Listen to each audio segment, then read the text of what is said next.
Did you know that in some parts of the world, people used giant stone coins as money, some weighing up to 4 tons? Or that there's a currency you can actually eat? Today, we're diving into the fascinating world of the strangest forms of money ever created. Trust me, this will blow your mind. Money isn't always what we think it is. Coins, bills, or credit cards. Around the world, cultures have come up with creative and sometimes downright bizarre forms of currency. From stones to salt blocks, today we're exploring the weirdest and most fascinating examples. Let's get started.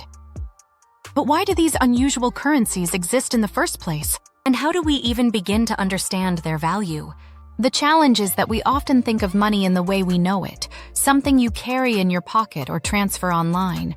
But in many cultures, money isn't just about economic value. It's about history, tradition, and even survival. How do you value a currency you can eat? Or one that's so heavy you can't even move it? That's the puzzle we're solving today. Let's start with one of the strangest examples. The Rai Stones from the island of Yap in Micronesia. These are massive limestone discs, some as wide as 4 meters in diameter. The craziest part? The stones aren't even moved.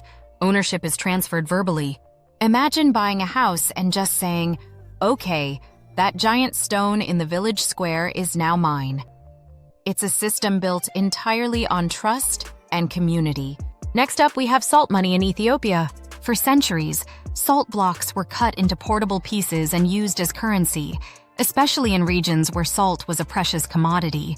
It wasn't just money, it was a vital resource for survival. In fact, the word salary comes from the Latin word for salt, sal, because Roman soldiers were sometimes paid in salt. Then there's Kauri Shell Money, small, glossy shells that were used as currency in Africa and Asia. These shells were so valuable that they even played a role in the transatlantic slave trade. Traders would exchange goods for cowrie shells, which were then used to purchase enslaved people. It's a dark reminder of how money can shape history. Another fascinating example is tea brick money in Central Asia. Compressed tea leaves were shaped into bricks and used as currency.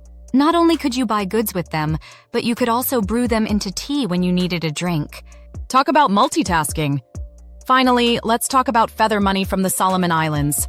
This currency was made from thousands of red feathers, carefully woven into intricate designs. It was used for large transactions, like buying canoes or paying for weddings. The craftsmanship involved was incredible. It's like carrying a piece of art in your pocket. But the most astonishing example might be the Potlatch System of the indigenous peoples of the Pacific Northwest. In this system, wealth wasn't about hoarding, it was about giving. During potlatch ceremonies, leaders would give away valuable items like blankets, jewelry, and even canoes to gain status and respect. The more you gave away, the higher your social standing. It's the complete opposite of how we think about money today, and it shows just how diverse the concept of value can be. So to sum it up, money isn't always what we think it is. It can be giant stones you can't move, salt blocks you can eat, or even feathers woven into art. These strange currencies remind us that money is more than just a tool for trade. It's a reflection of culture, history, and human creativity. What's the weirdest currency you've ever heard of? Let me know in the comments. And if you enjoyed this video, don't forget to hit that like button and subscribe for more fascinating content.